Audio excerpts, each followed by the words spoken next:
خلاص. بسم الله. السلام عليكم ورحمة الله وبركاته. إن الحمد لله نحمده ونستعينه ونستغفره ونعوذ بالله من شرور أنفسنا ومن سيئات أعمالنا. من يهده الله فلا مضل له ومن يضلل فلا هادي له. أشهد أن لا إله إلا الله وحده لا شريك له وأشهد أن محمدا عبده ورسوله. يا أيها الذين آمنوا اتقوا الله حق تقاته ولا تموتن إلا وأنتم مسلمون. يا أيها الذين آمنوا اتقوا الله يا أيها الذين آمنوا اتقوا الله سبحان الله وقولوا قولا سديدا يصلح لكم أعمالكم ويغفر لكم ذنوبكم ومن يطع الله ورسوله فقد فاز فوزا عظيما.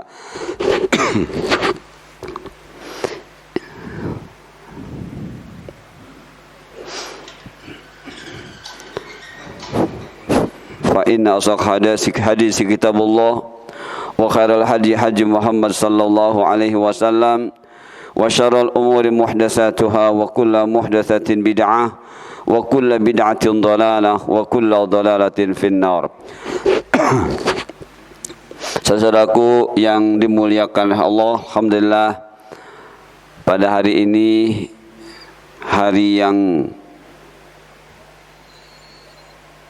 ke-30 dari hari penggenapan dari bulan Sa'ban. Karena Rasulullah pernah bersabda jumlah hari dari bulan-bulan hijrah itu, kata beliau, hakada hakada hakada hakada hakada hakada. Jadi bulan hijrah itu jumlahnya tidak lebih dari 30. Nah, kalau 29 kemudian tidak nampak ketika ru'yah, bukan ruqyah. Sebagian saudara kita menyebutnya ruqyah. Ruqyah itu pengobatan, ya, dengan ayat-ayat Al-Quran. Ini ru'yah pakai hamzah. Ru'yah itu artinya melihat. Kalau di masa Rasulullah tidak pakai alat. Kalau sekarang karena jauh dan sebagainya, Allah memberikan alat.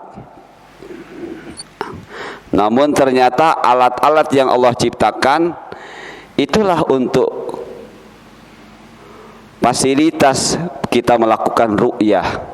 Fa in ghamma, jika ketika melakukan ru'yah ghamma ternyata mendung atau tertutup hal-hal yang lain, fakammilu Sa'bana 30, maka sempurnakan bilangan bulan Sa'ban yang tadinya 29 jadi 30. Mudah sekali sebenarnya, ya.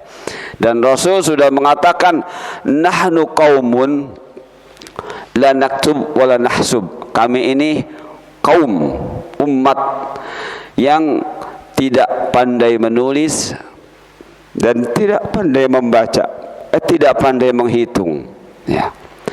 Fa sumu, maka lakukanlah puasa biru'yah, dengan melakukan ru'yah, seperti itu. Kemudian wa in ghamma, jika mendung, fakamilu Sa'bana 30, sempurnakanlah bulan Sa'ban tersebut menjadi 30. Seperti itu. Jadi memang di antara cara yang Allah sampaikan kepada kita, walaupun kita cerdas, ya, tapi ternyata kecerdasan kita tidak harus dan tidak boleh menyaingi atau mendahului aturan Allah. Tapi kecerdasan kita, kepintaran kita dalam berpikir untuk menjadikan kita semakin tunduk kepada Allah melalui syariatnya. Nah teman-teman, di sini insya Allah dalam penjelasan-penjelasan tentang bulan Ramadan ini, kita ini disuruh cerdas oleh Allah. Tapi kecerdasan kita untuk menjadikan kita tunduk. Bukan kecerdasan kita menjadikan mendahului atau mengikuti hawa nafsu kita. Ya, jadi kita tidak boleh seperti itu. Saudaraku yang dimuliakan Allah, jadi pada pertemuan yang lalu alhamdulillah kita sudah mendapati dari 3 poin dari judul yang kita tetapkan, yaitu Syahrul Ramadhana Syahrun Mubarak. Bulan Ramadan adalah bulan yang diberkahi. Dan alhamdulillah dari hadis dan dari ayat-ayat yang kita coba angkat ya, dan kita pahami, maksudnya para ulama pahami ya, dan kita mendapatinya, kita alhamdulillah sudah mendapatkan ilmu ya, sudah mendapatkan ilmu bahwa apa yang harus kita capai di bulan Ramadan ini adalah ampunan dosa. Dan ternyata itulah yang dimaksud dengan mubarak. Jadi Syahrun Mubarak adalah bulan ampunan. Walaupun istilah umum dari syariat Islam, mubarak itu adalah, atau keberkahan itu adalah subutul khairi minal khairi ya, tetapnya kebaikan dan terus bertumbuh dari kebaikan pula. Caranya baik, apanya pun baik. Itulah makna berkah yang umum dan secara istilah di dalam syariat kita. Namun ketika kita mendapati kata berkah terkait dengan bulan Ramadan, ternyata kebaikan yang dimaksud adalah ampunan. Ya, ampunan. Dan ampunan adalah baik.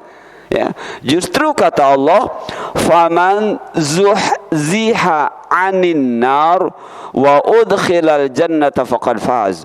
Barang siapa yang diselamatkan oleh Allah dari neraka dan kemudian dimasukkan ke dalam surga, faqad faz, maka sungguh telah sukses.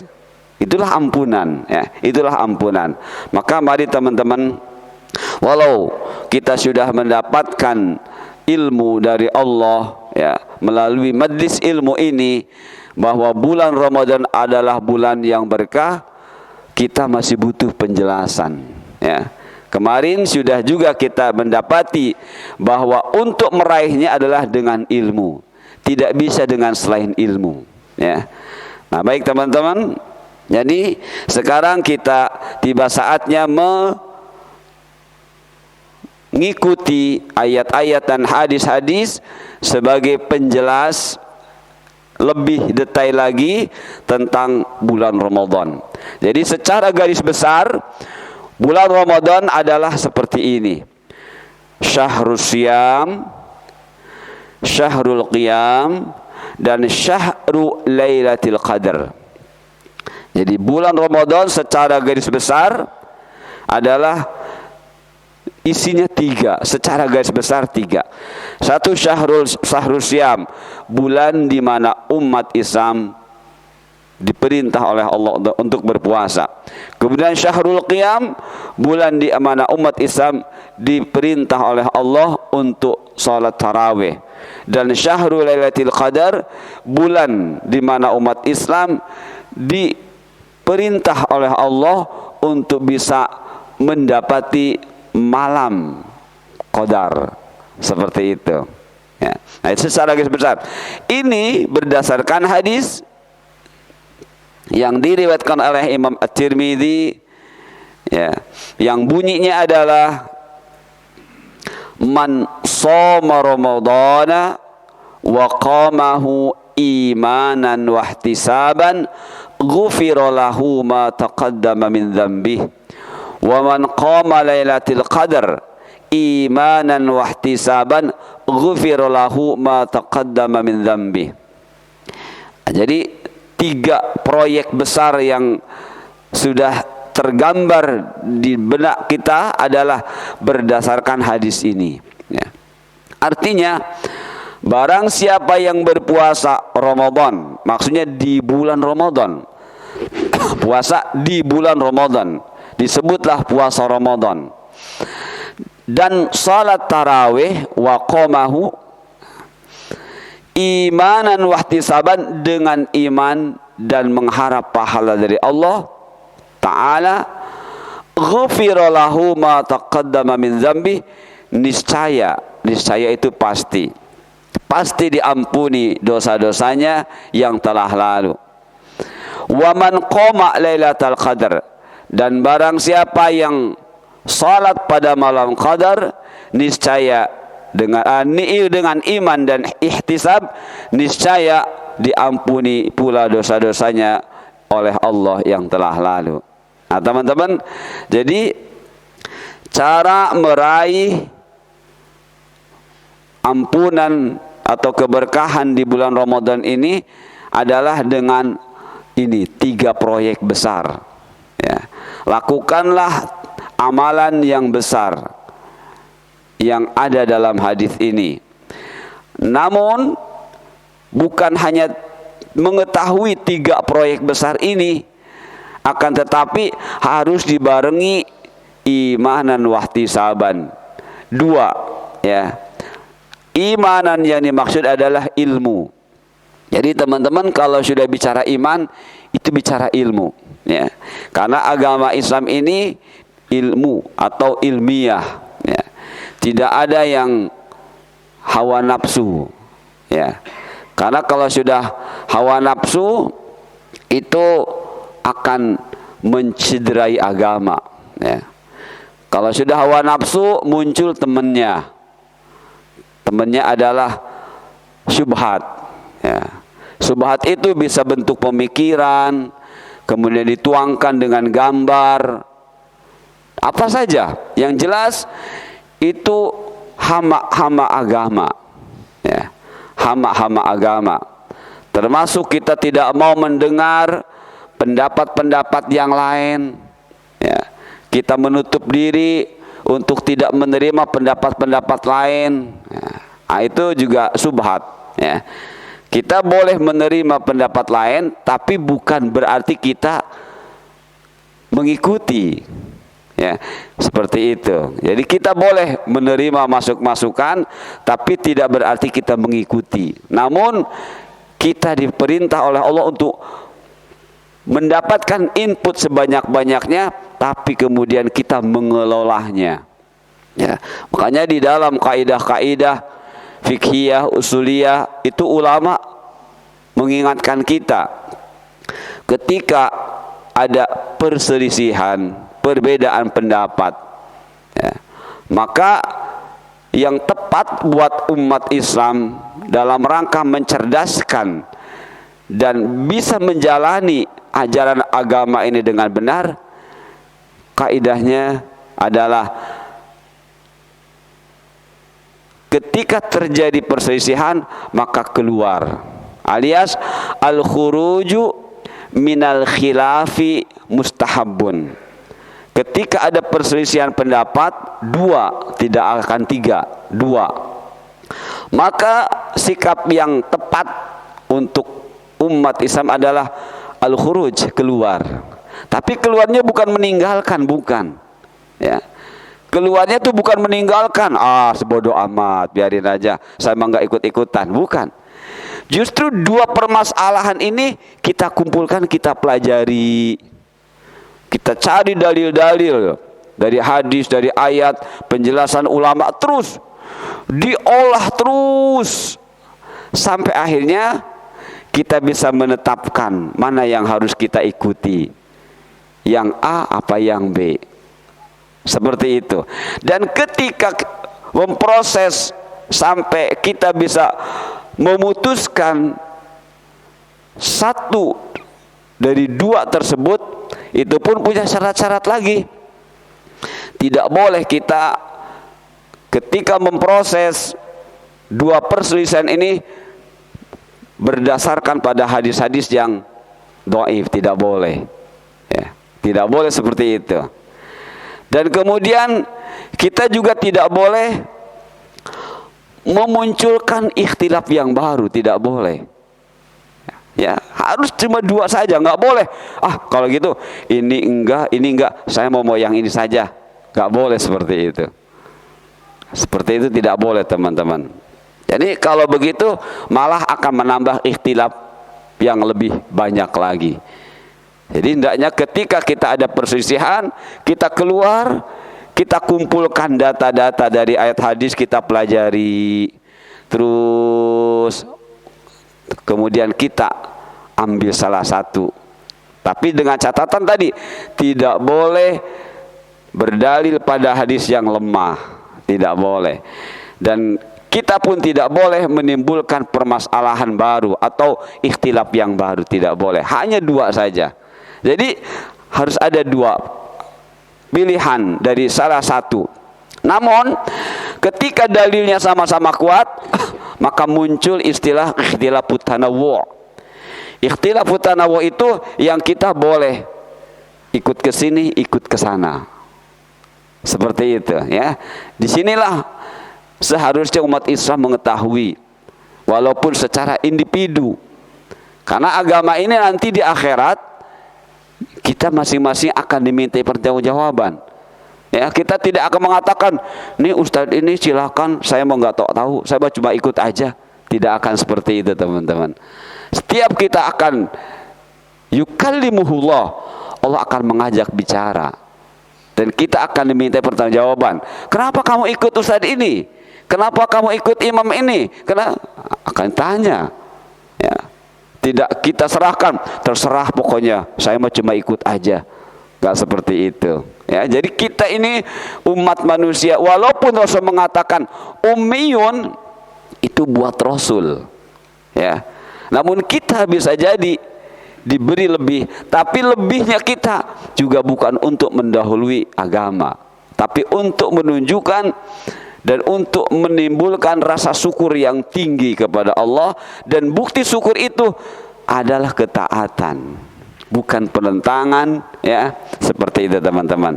Nah, jadi hadis ini dua, ada imanan, ada ihtisaban. Ihtisaban itu harapan. Harapan itu tidak akan bisa terrealisasi kalau tidak dengan ilmu. Ya, jadi hanya ilmu lah yang bisa merealisasikan apa yang memang kita inginkan. Nah, baik teman-teman, supaya lebih jelas lagi,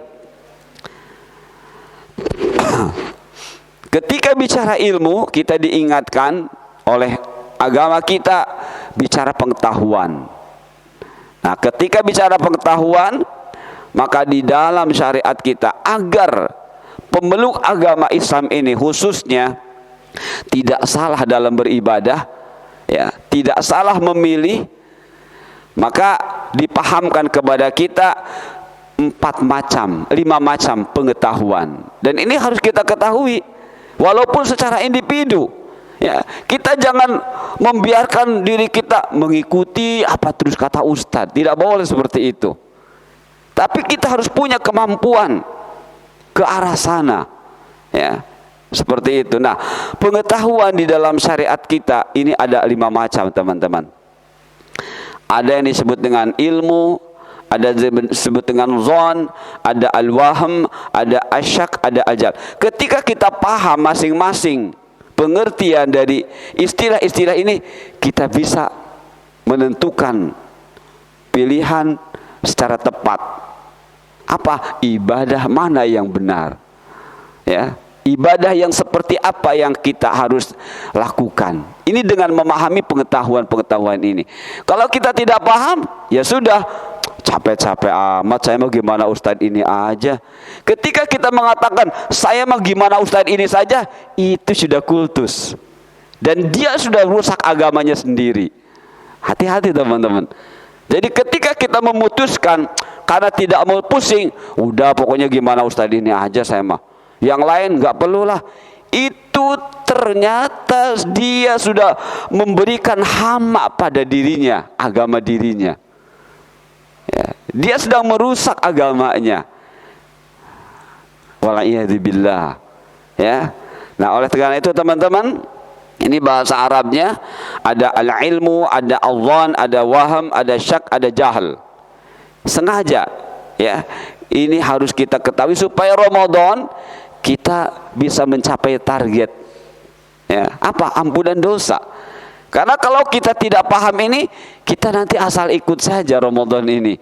Padahal kita sudah tahu target yang harus dicapai di Ramadan tuh ampunan dosa. Bagaimana dosa bisa diperoleh dengan selain ilmu? Bagaimana dosa bisa diperoleh dengan syak, dengan ragu? Bagaimana bisa diperoleh dengan kebodohan? Gak bakal dosa itu. Dosa itu akan bisa diampuni, ampunan akan tercapai dengan ini, dengan ilmu. Tidak bisa dengan yang 4 ini. Baik teman-teman, ini bahasa Arabnya. Ya, ini terjemahnya. Jadi pengetahuan di dalam agama kita ada 5 macam. Nah, ada pengetahuan yang seperti ini. Pengetahuan tidak tahu apa-apa. Itu pengetahuan namanya. Kamu tahu ini? Enggak tahu. Itu pengetahuan. Tapi pengetahuan ini menjadikan si orangnya disebut orang bodoh. Nah, sekarang tuh banyak orang-orang seperti itu. Dia tidak tahu masalah agama, tapi bicara hebat tentang agama. Ya. Dia bicara hebat tentang kedokteran, padahal dia cuma nyolek, ngambil di sini, ambil di. Tapi seperti seorang dokter gayanya. Itu teman-teman. Itu namanya jahal. Dia tidak punya pengetahuan, tapi sok tahu. Ya, tapi sok tahu bisa memutuskan masalah. Ini padahal kebodohan. Dan memang kata Rasul begitu. Di akhir-akhir zaman ini akan muncul banyak ruwaibidah. Ruwaibidah itu orang yang tidak membidangi masalah itu, tapi dia berani berkomentar, berani begini, seperti itu. Ya. Nah, jadi akan hadir banyak ruwaibidah di akhir-akhir zaman ini.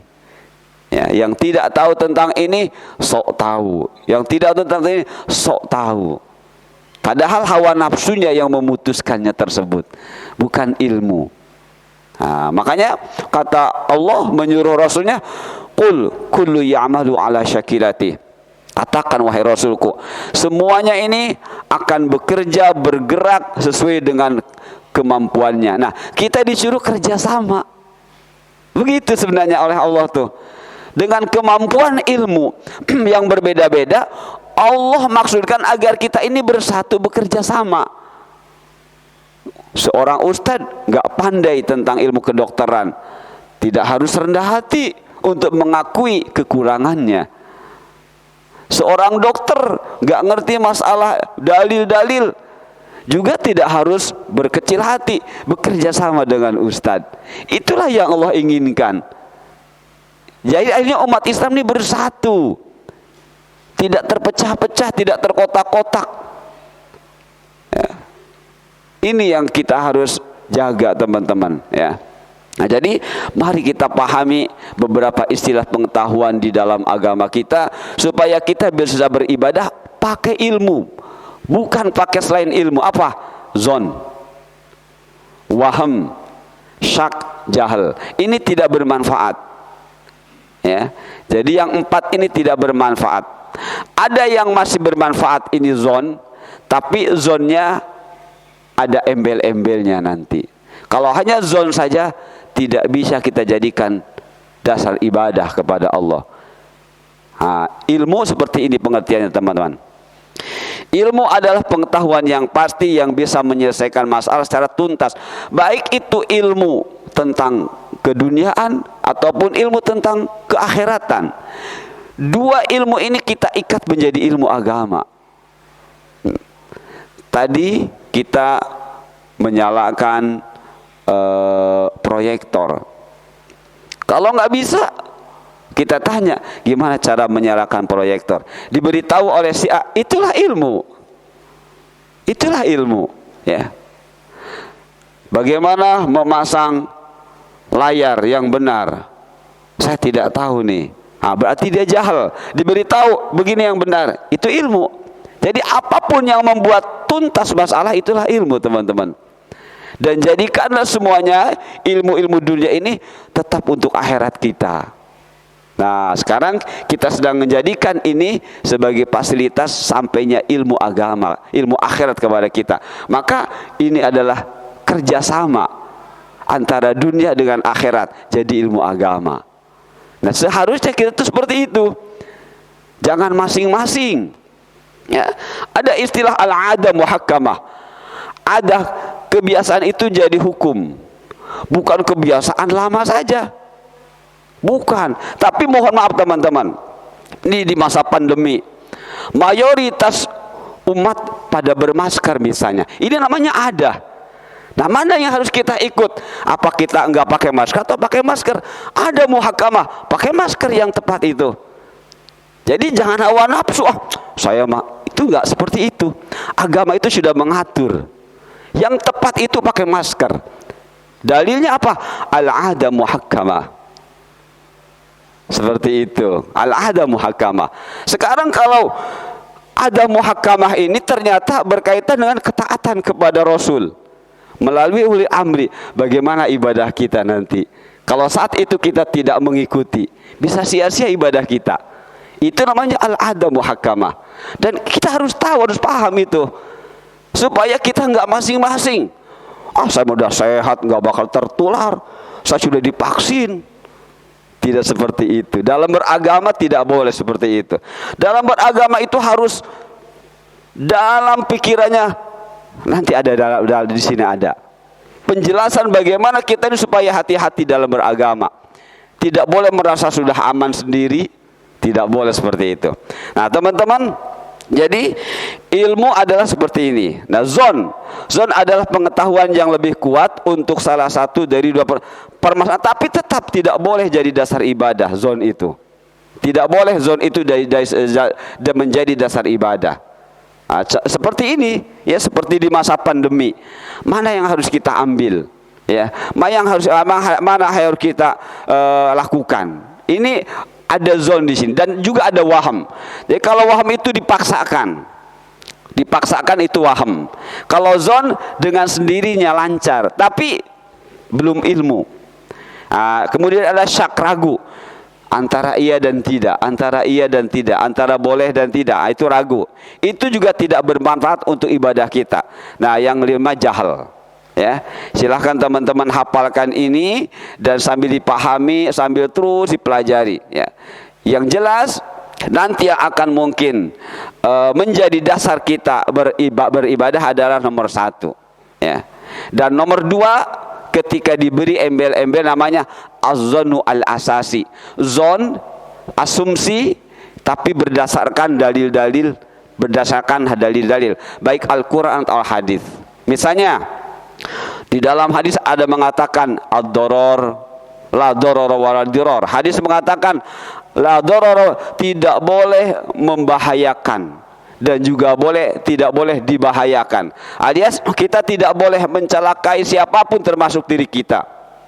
Nah, itu dari dalil hadis ini muncul hal-hal lain yang kita bisa mendeskripsikannya sendiri. Artinya setiap ada sesuatu yang membahayakan, kita harus menjaga diri. Nah, itu namanya dalil tadi yang kita muncul dari pemikiran kita disandarkan pada hadis ini, itu namanya zon al-asasi. Nah, misalnya teman-teman, di sini ada besi menggantung. Berpikiran kita, wah ini bahaya nih besi menggantung nih. Ketika kita mengatakan ini bahaya, itu namanya az-zon. Itu zon. Kita kembalikan ke hadis, kata Rasulullah, tidak boleh membahayakan orang lain dan diri. Alias tidak boleh menciptakan sesuatu yang membahayakan. Maka akhirnya kita bereskan supaya tidak memunculkan bahaya. Yang zon yang seperti ini namanya zon al-asasi. Ya, zon al-asasi. Tapi kalau tidak ada dalil-dalilnya, ya, yang mengarahkan kepada kita bisa memutuskan, itu zon saja. Ya, zon saja seperti itu. Contohnya yang seringkali teman-teman dengar dari saya, ketika mendung misalnya, itu pasti teman-teman gak harus disuruh, ayo katakan mau hujan, gak harus. Semuanya sudah langsung berasumsi, kayaknya mau hujan nih. Tapi ternyata tidak. Nah, makanya zon itu tidak boleh kalau bukan asasi untuk dijadikan dasar ibadah, dan Allah sudah memerintahkannya. Ya, ketika ibadah, wala takfu ma laysa laka bi ilm. Jangan lakukan amal-amalan baik dengan lisan ataupun gerakan kecuali dengan ilmu. Ya. Dan jangan ikuti zon. Dan kebanyakan umat manusia, kata Allah, pakai zon. Nggak apa-apa baik, nggak apa-apa bagus. Tapi tanpa dalil yang tegas, yang jelas. Baik teman-teman, kata Ali bin Abi Thalib, ya, kita dibekali oleh beliau untuk menghadapi Ramadan ini, ya, jangan dengan selain ilmu. Kata beliau, kunu liqabulil amali asyadda hamman minkum bil amal. Alam tasma'ullah yaqul innama yataqabbalullahu minal muttaqin. Jadilah kalian orang-orang yang sangat bersemangat dalam beramal untuk bisa diterimanya amal kalian. Jadi semangat bukan semangat kosong, ya, bukan semangat kosong. Kalau dalam bahasa Arab namanya hamasyah, semangat tapi semangat penggembira saja. Tapi harus hamman, harus pakai ilmu semangatnya. Ya. Jadi dalam bahasa Arab ada istilah hamasyah, semangat, tapi semangatnya semangat asal-asalan. Ya, kalau dalam bahasa kita apa? Mohon maaf, anget-anget tai ayam. Ya, saja benar begitu. Udah. Nah, di dalam mencapai tujuan yang mulia, Ramadan adalah ampunan. Kita harus pakai ilmu. Ya. Kata Sayyidina Ali, beliau mengatakan, alam tasma'ullah yaqul, bukankah kalian sudah mendengar? Ya. Kata Allah berfirman, innama yataqabbalullah minal muttaqin. Sesungguhnya Allah hanya akan menerima amal-amal dari orang-orang yang bertakwa. Berarti takwa itu ilmu. Di dalam perkataan para salafus saleh dari kalangan tabi'in ada berkata, innama yutlabul ilmu liyattaqiyallah. Sesungguhnya ilmu itu dicari hanyalah untuk bertakwa kepada Allah. Jadi kita mencari itu agar kita bertakwa, menjadi takwa, meningkatkan ketakwaan, memelihara ketakwaan. Seperti itulah ilmu dicari, ya. Baik teman-teman, lihat berikutnya. Setelah Sayyidina Ali mengatakan seperti itu terkait dengan Ramadan, ini saya ambil dari sebuah kitab namanya Al-Qawl wal Amal, kaum salaf, ulama salaf. Jadi perkataan dan perbuatan hayatus sahabah, hayatus salaf bil qauli wal amal. Kehidupan ulama-ulama salaf dalam perkataan dan perbuatan. Nah, ini ada perkataan seperti ini dari Sayyidina Ali, ya. Mudah-mudahan ini bermanfaat buat kita. Karena para ulama salaf ketika Ramadan ini benar-benar berkonsentrasi dengan amal-amalan yang didasarkan pada ilmu. Kemudian teman-teman, ini Wahaib, sama dari kalangan salaf juga. Ya, saya langsung baca terjemahnya saja. Wahaib rahimahullah melihat sekelompok orang-orang sedang asik tertawa pada saat Idul Fitri. Lantas beliau berkata, seandainya mereka itu puasanya diterima, nah artinya mereka yakin puasa diterima, maka tentulah mereka tidak akan seperti ini. Ya, kalau mereka yakin puasanya diterima, mereka tidak akan tertawa senang-senang di Idul Fitri, terbahak-bahak, tidak akan. Tapi yang jelas mereka bersyukur bisa mendapatkan bimbingan Allah. Ya. Bukan tertawa gembira, bukan. Nah, yang disaksikan oleh Wahaib, seorang ulama, ini adalah mereka yadhakun, tertawa, terbahak-bahak. Ya. Karena bukan yang seperti ini yang dilakukan oleh orang yang bersyukur. Dan seandainya mereka itu takut bahwa puasanya tidak diterima, maka bukan seperti itu pula yang dilakukan oleh orang-orang yang takut. Jadi di sini kita diingatkan oleh beliau, takutlah puasa kita ini tidak diterima. Ya, takutlah puasa kita ini tidak diterima. Kalau puasa kita tidak terima, maka tidak memperoleh ampunan. Sedangkan kita sudah mendapati pada hadis yang lalu, ya, rogima anfu rajulin, celakalah seseorang, ya, dakhala alaihi Ramadan, didatangi Ramadan, tsumman salakha, kemudian Ramadan pergi. Jadi kata insalakha ini pergi, dhahaba wala ya'ud, pergi dan tidak kembali. Walam yughfarlah, tapi dosanya tidak diampuni. Jadi orang yang tidak fokus untuk meraih ampunan di bulan Ramadan ini, mereka adalah orang yang rugi, orang yang celaka. Orang yang celaka, teman-teman.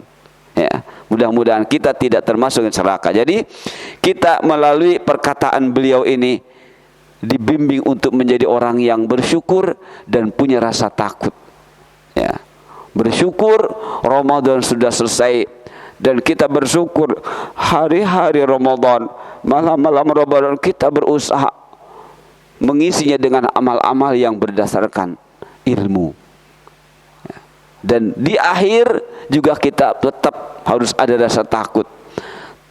Ya, jangan-jangan ada hal-hal yang kita tidak ngeh, ya. Kita lalai, ternyata itu menjadikan ganjalan buat kita diampuni dosa kita oleh Allah. Nah, inilah yang harus dilakukan oleh orang yang berpuasa, ya. Hadirkan rasa syukur dan hadirkan rasa takut. Jadi bukan gembira-gembira, jalan-jalan kemana nih, Idul Fitri, refreshing nih, kita sudah penat. Tidak seperti itu ternyata, ya. Tidak mengapa kita bersiap-siap pakai baju baru. Untuk apa? Untuk menunjukkan rasa syukur kita, ya. Tapi juga jangan sibukkan di hari-hari akhir yang seharusnya kita beriktikaf, sibuk dengan dunia. Ya, seperti itu. Jadi inilah yang bisa kita ambil dari perkataan beliau. Nah, ini yang saya maksudkan, teman-teman. Jadi dari ayat-ayat hadis-hadis ini dan dari ilmu yang kita dapat dari majlis-majlis ini, inilah seharusnya yang tumbuh di dalam diri kita. Apa? Az-zuhdu wal wara. Az-zuhdu wal wara. Ya. Inilah yang akan menjadikan kita sangat berhati-hati dalam beribadah. Apa itu zuhud? Tarku ma la yanfa' fil akhirah. Zuhud adalah sifat yang terpuji, yang tertanam di diri orang Islam, yang selalu berpikir segala sesuatu itu dia pikirkan harus bermanfaat buat saya di akhirat. Apapun, ya. Di masa pandemi ini, mohon maaf, MUI atas nama ulil amri belum mencabut aturan boleh buka masker, belum mencabut, ya. Masih tetap harus bermasker. Hanya sholat sudah boleh rapat. Kita bersyukur, ya. Dulu sampai berantem, sampai bermusuh-musuhan karena ada yang jaga jarak, ada yang tidak. Sekarang Allah sudah mengangkat sedikit demi sedikit wabah ini. Namun aturan prokes belum sepenuhnya dicabut. Berini masih, dan ini masih ketaatan. Inilah zuhud, teman-teman. Ini zuhud namanya. Kita setiap kali mau berbuat takut tidak bermanfaat. Nah, kalau takut tidak bermanfaat, maka lawannya ini waro. Tarku ma yukhsha dararuhu fil akhirah. Meninggalkan sesuatu yang justru takut nanti membahayakan di akhirat. Makanya tadi dasarnya 5 pengetahuan tadi, ya. Ada ilmu, ada zon, ada waham, ada syakat. Ini dasar kita untuk kita bisa beribadah dengan benar, ya. Jadi pakai masker ini, teman-teman, mohon maaf, bukan saya membahas kembali, bukan, ya. Ini mengingatkan kita dah mau masuk Ramadan, ya. Kita dah masuk Ramadan. Jangan sampai kita melakukan hal-hal yang justru malah menjadikan ibadah kita tidak bermanfaat karena ada hawa nafsu, ya, ada hawa nafsu, atau ada kesimpulan-kesimpulan yang ternyata tidak berdasarkan ilmu, ya, berdasarkan waham, syak, jahal, seperti itu. Nah teman-teman, jadi ini az-zuhdu wal wara. Jadi zuhud adalah meninggalkan sesuatu yang di akhirat takut tidak memberi manfaat buat kita. Sedangkan wara adalah meninggalkan yang kita khawatir justru akan mencelakai kita nanti di akhirat. Nah semuanya ini adalah apa kata beliau? Al-qalbul mu'allaqu bisyahawat la yasihu lahu zuhdun wala wara. Hati kalau sudah dipapar oleh syahwat, maka zuhud dan waroknya tidak akan bisa tumbuh di dalam dirinya. Nah, berarti kemungkinan penyakit agama ini ada dua teman-teman. Hama agamanya dua, syahwat dan subhat. Dan semuanya dua ini bisa hilang bersih dengan ilmu. Ya. Nah, kalau ini tidak, maka syahwat subhat ini dalam bentuk prakteknya asobiyah alias kultus individu. Nah itu adalah hama agama. Nah, baik teman-teman yang dimuliakan Allah, mari kita memasuki syahrul syam. Mudah-mudahan cukup waktunya ya. Jadi tadi pengantarnya, intinya apa yang akan kita jalani di dalam bulan Ramadan ini, proyek besar seharusnya dengan ilmu. Ya, dengan ilmu, intinya dengan ilmu. Ketika belum jelas ilmunya, kita pending dulu sampai kita dapat ilmunya. Ya. Kita rindukan kita termasuk zuhziha anin nar, nanti di akhirat diselamatkan oleh Allah dari neraka. Jangan sampai karena ada sedikit saja menghalangi, kita harus transit dulu di neraka. Ya, karena permasalahan sedikit tapi membuat kita transit di neraka. Transitnya di neraka, inna lillahi wa inna ilaihi raji'un. Seharinya saja 1000 tahun ukuran dunia. Siapkah kita teman-teman? Sebentar ini. Siapa tahu? Siapa bilang sebentar? Ya, seharinya di akhirat di neraka adalah sama dengan 1000 tahun. Coba, ya. Baik teman-teman yang dimuliakan Allah, syahrul syam. Pada pertemuan yang lalu kita sudah mendapatkan perbedaan ya, bahwa di dalam bahasa kita ada yang namanya puasa. Namun di dalam syariat kita Islam ada dua istilah dari arti puasa tersebut yang bahasa kitanya puasa. Jadi ada syam, ada saum. Kalau syam ini lebih berorientasi, berkonotasi pada fisik, mengosongkan perut. Ya. Jadi menahan lapar, menahan haus, menahan syahwat suami istri. Ya, seperti itu. Dari mulai terbit fajar alias waktu subuh hingga waktu maghrib, terbenamnya matahari. Nah ini kalau disebut syam, orientasinya lebih ke menahan alias fisik. Sedangkan Allah menyuruh kita, memerintahkan kita ya, terkait dengan Ramadan ini adalah di dalam ayatnya lebih ke syam. Ya ayyuhalladzina amanu kutiba alaikumus syam. Syam. Ya. Jadi lebih ke fisik. Namun di ujung ayat itu Allah katakan la'allakum tattaqun. Dengan engkau kosongkan perut, dengan engkau berlapar-lapar, dengan engkau berhaus-haus, ingat hambaku. Tujuannya adalah agar engkau menjadi hambaku yang bertakwa. Takwa hanya dengan ilmu. Ya, takwa hanya dengan ilmu. Dan takwa adalah orang-orang yang maghfur, diampuni. Maka tidaklah hanya cukup dengan mengosongkan perut, tapi juga harus dengan saum. Apa itu? Mengosongkan diri kita dari kemungkinan jatuh ke dalam dosa. Jadi saum adalah menahan diri untuk tidak berbuat dosa melalui mata, melalui telinga, melalui apa saja ya, secara fisik luar. Jaga diri kita agar kita tidak jatuh kepada perbuatan yang mengakibatkan kita berdosa, yang akhirnya gak bermanfaat syam kita.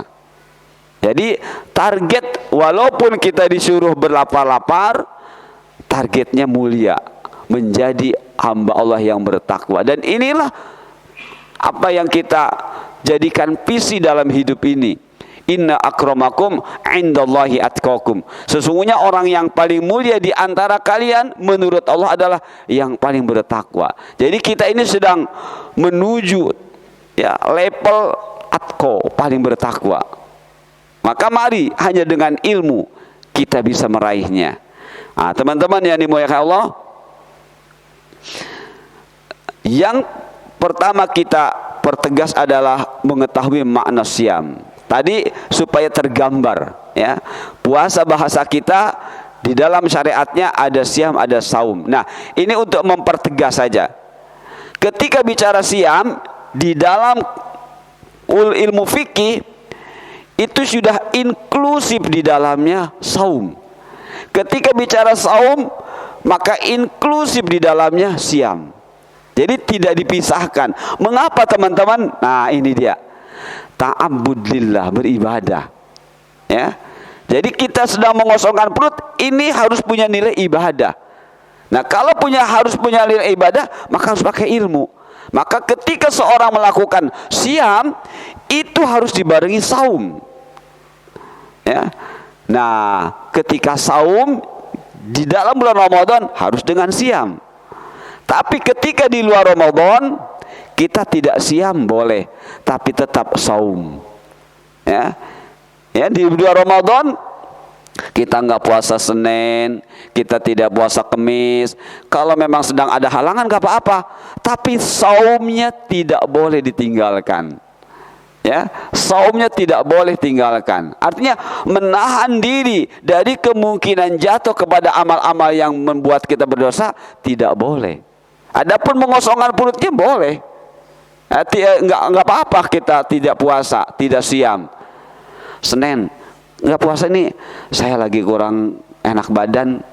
Ya, berarti sedang tidak siam. Tapi saumnya harus tetap berjalan. Harus tetap berjalan. Mata harus tetap dijaga, telinga, semuanya harus tetap dijaga. Nah, makanya ini makna siam. Adalah kalau secara dengan bahasa Arab at-ta'abbudu lillah. Ini salah ketik. Subhanahu wa ta'ala bil imsak anil muftirat kat-ta'ami wasyarabi wal jima' min tulu'il fajr ila ghurubi syams. Puasa menurut bahasa menahan, al-imsak. Ya, al-imsak. Puasa menurut istilah syariat adalah beribadah kepada Allah Subhanahu wa ta'ala dengan menahan diri dari hal-hal yang membatalkan puasa, seperti makan, minum, berjima dari terbit fajar hingga terbenam matahari. Jadi siam di bulan Ramadan ini adalah dalam rangka beribadah, ya, bukan sekedar mengosongkan perut, beribadah. Nah, teman-teman, di sini ada kata imsak, menahan. Ya, sebagian saudara-saudara kita menggunakan istilah imsak ini beberapa menit menuju waktu fajar, sehingga sudah tidak boleh makan minum lagi. Nah, ternyata tidak demikian. Ya, itu memang ada hadis. Ya, Rasulullah SAW pernah dipertanyakan oleh seorang sahabat tentang makan sahur, tentang waktunya. Sahabat bertanya, kam kana baina sahur wa dukhulil waqt fajar. Berapa sih jarak antara selesainya Rasulullah makan sahur dengan waktu masuk waktu subuh? Berapa? Biqadri khamsina ayatan. Kurang lebih 50 ayat. Jadi Rasulullah selesai makan sahur, itu masih ada waktu menuju waktu masuk sholat. Nah, kurang lebih 50 ayat kalau dibaca.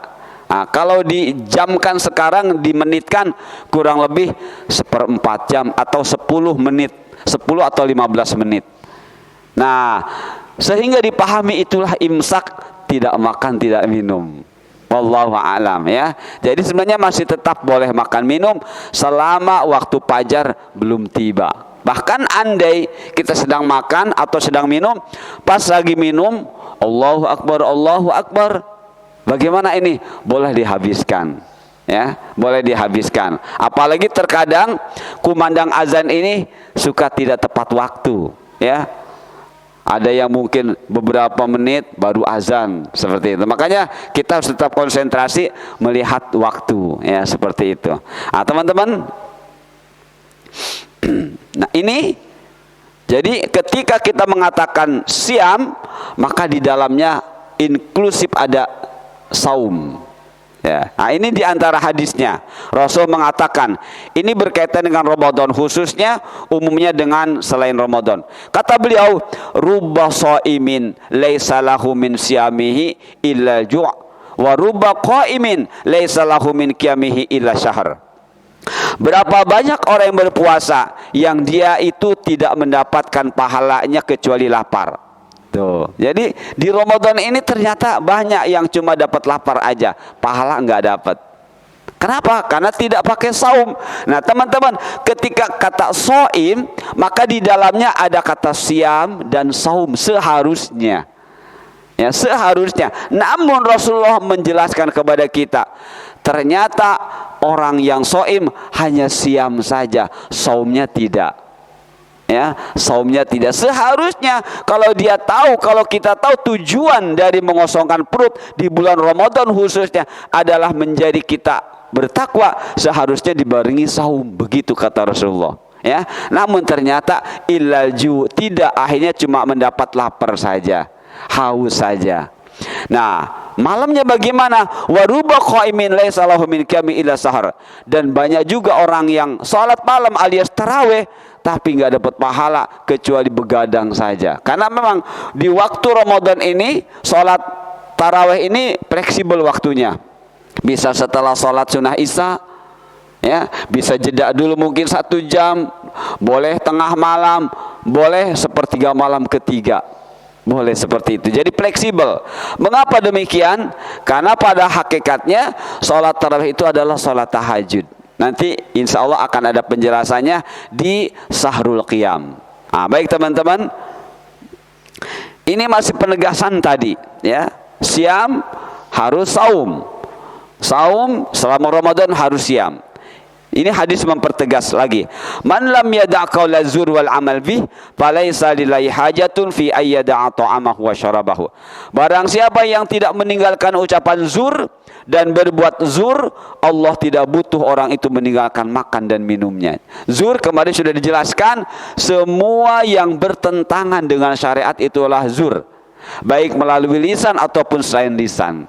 Jadi zur adalah al-kizbu, bohong, ya, alias bertentangan dengan yang ada dalam syariat.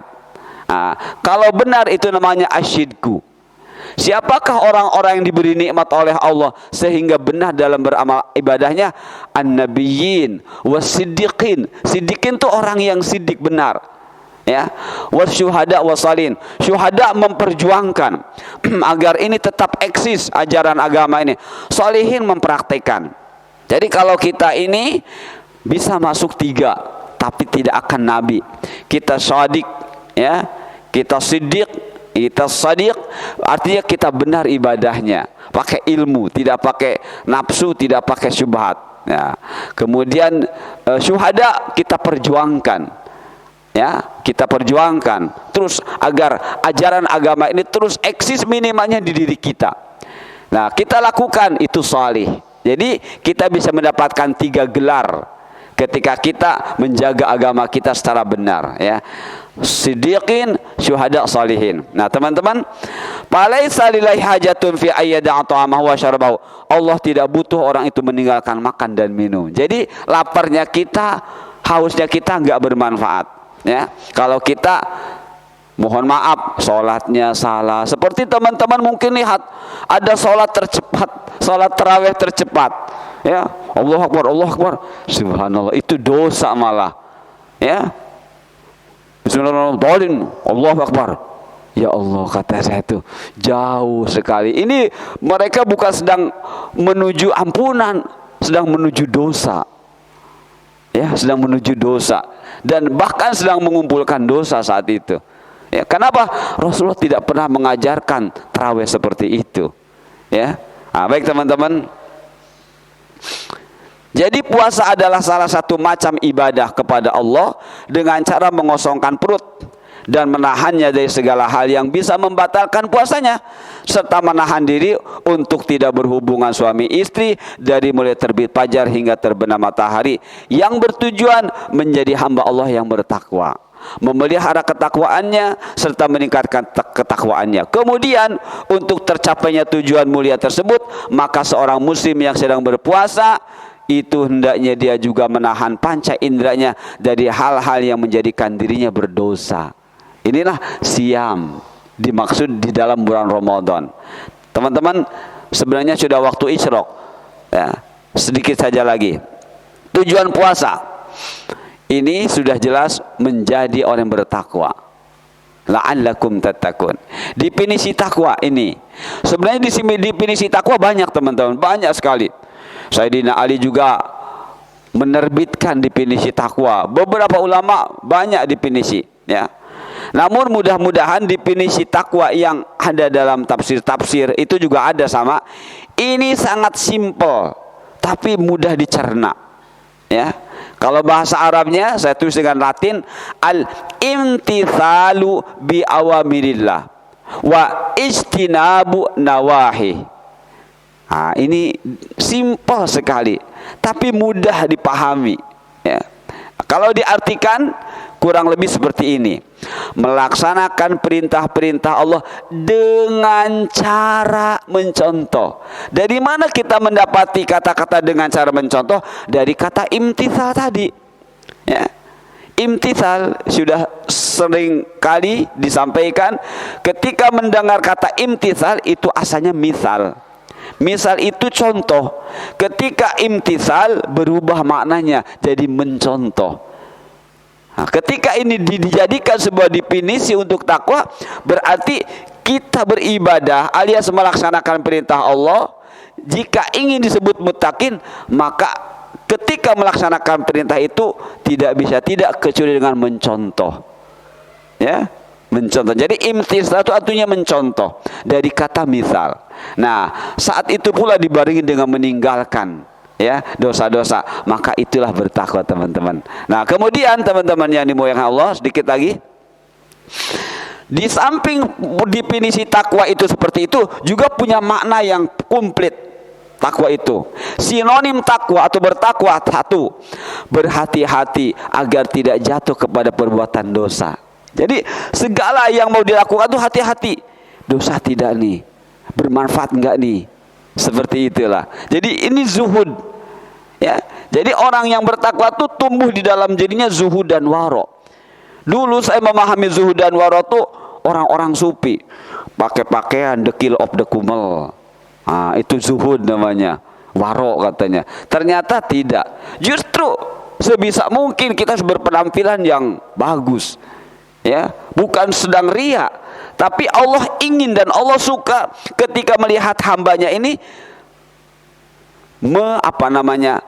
mempertunjukkan nikmatnya kepada Allah. Ya Allah, ini nikmat Engkau yang Engkau berikan kepada hamba. Jadi bukan tujuan ria ya. Kalau ria itu masuk kepada kesombongan. Nah, sombong itu apa? Batrul haq wa ghamtun nas, menolak kebenaran dan menyepelekan manusia. Itu baru sombong.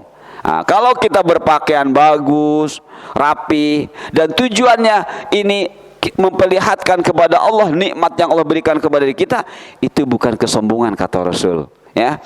Nah, jadi teman-teman, sinonim bertakwa: berhati-hati agar tidak jatuh kepada perbuatan dosa. Ini sudah diterjemahkan, bahasa Arab juga ada. Menjaga diri agar tidak jatuh kepada perbuatan dosa, memelihara diri agar tidak jatuh kepada perbuatan dosa, membentengi diri agar tidak jatuh kepada perbuatan dosa, mensucikan diri dari kotoran lahir dan batin, membersihkan diri dari kotoran lahir. Kalau mensucikan diri, bahasa Arabnya tathir ya, tathir atau tanzih. Nah, mensucikan diri lebih ke batin ya. Tathir, tanzih lebih ke badan. Nah, kalau tathir ini bisa dua-duanya ya, bisa dua-duanya. Ketika seorang berwudu itu sedang melakukan tathir, pembersihan ruh dan fisik. Nah, ada lebih khusus fisik adalah tanzif ya, tanzif. Jadi sampah-sampah dibersihkan, baju dicuci, ya seperti itu. Dalam surah Al-Mudaththir, wasiyabaka fatahhir. Jadi tahir itu bukan hanya bersih fisik tapi juga lepas dari najis. Seperti itu. Nah, kemudian teman-teman, takut kepada Allah. Takut ada 3 macam. Ada yang namanya khauf, ada khosyah. Takut ini dimiliki oleh orang beriman, bertakwa. Ada takut yang tidak boleh dimiliki oleh orang bertakwa. Tidak boleh. Apa namanya? Ru'bu. Takut ini hanya dimiliki oleh orang-orang yang munafik. Apa? Takut pada kebenaran. Ya, jadi orang yang tidak mau mendengar kebenaran, mau nyetel YouTube Ustadz Khalid, hati-hati nih, Wahabi, Salafi, itu ru'bu namanya. Ya, itu ru'bu. Jadi takut kepada kebenaran. Tidak dicoba dulu apa sih isinya. Sudah langsung menjas, sudah langsung bersifat a priori, sudah menyimpulkan, pasti ini mah. Seakan-akan seperti yang disimpulkan, padahal tidak demikian. Itu namanya ru'bu. Jadi ru'bu adalah rasa takut yang dimiliki oleh orang-orang yang munafik. Dia takut pada kebenaran. Nauzubillah min dzalik. Kemudian menyerahkan diri. Kalau khauf itu takutnya secara fisik, kemudian melakukan ikhtiar-ikhtiar karena dia punya khosyah. Jadi khauf dengan khosyah itu kaitannya erat. Orang yang takutnya benar, dia punya khosyah. Orang yang takutnya tidak benar, dia tidak khosyah. Jadi takut yang benar itu dilakukan dengan praktek-praktek. Misalnya ada ular, kita lagi jalan ada ular. Ular itu kelihatannya membahayakan. Muncul rasa takut di diri kita. Gimana sikap kita? Apa kita terus nggak peduli? Kalaupun digigit nggak apa-apa. Kalau Allah selamatkan kan sehat, nggak bakal luka. Itu bukan khauf namanya. Jadi orang khauf tuh ingat kepada Allah. Ya Allah, ini makhluk Engkau, ini makhluk berbahaya. Apa yang harus lakukan ya Allah? Kata Allah, Engkau berikhtiar. Apa ikhtiarnya? Silahkan kau pikirkan. Apa yang kira-kira mampu menyelamatkanmu dari bahaya ular tersebut. Tidak ada alat untuk bisa mematikan. Ikhtiarnya saya lari. Itulah khauf. Dan dari khosyah, tumbuh dari khosyah yang benar. Tapi kalau kita hanya gimana Allah saja, pokoknya Allah pasti menyembuhkan, saya sudah beriman, itu justru tidak seperti itu. Ya, jadi agama tidak mengajarkan seperti itu. Agama itu mengajarkan real condition dan spiritual condition. Jadi 2 kondisi ini harus disatu padukan. Tidak boleh spiritual saja, nggak boleh. Karena dunia ini nyata. Seperti itu teman-teman ya. Kemudian menyerahkan diri kepada Allah saja, menyembah kepada. Yakni maksud menyerah diri kepada Allah itu dalam tata cara beribadah. Ya, semuanya. Kalau sudah beribadah, sudah inklusif semuanya. Semua duniawi harus jadi ibadah dan harus jadi fasilitas ibadah. Jadi khauf itu menjadikan dunia sebagai fasilitas kita beribadah kepada Allah, membuktikan kita ini khosyah kepada Allah. Kemudian mengikhlaskan diri kepada Allah. Karena sudah waktu Isyraq, teman-teman, berarti Sabtu depan. Jadi di sini selama Ramadan tidak libur. Ya, hanya nanti pas liburnya pas hari-hari atau malam-malam iktikaf saja. Sebenarnya bahasan kita pun belum selesai ya. Masih banyak, ini baru syahrul Ramadannya, baru siamnya, belum qiyam ya, dan belum Lailatul Qadar. Ini baru ini ya. Mudah-mudahan Allah panjangkan umur kita, Allah genapkan, Allah sempurnakan ilmu kita, dan tidak ada istilah terlambat. Minimalnya kita sudah, alhamdulillah, insya Allah teman-teman, saya yakin teman-teman sudah siap dengan ilmu untuk Ramadan ini. Namun juga tidak ada salahnya kalau terus kita memurojaahnya. Jadi nanti insya Allah pada pertemuan Sabtu depan berarti yang berikutnya ya. Ini rukun puasa ya. Rukun puasa. Ini ada banyak sekali teman-teman ya.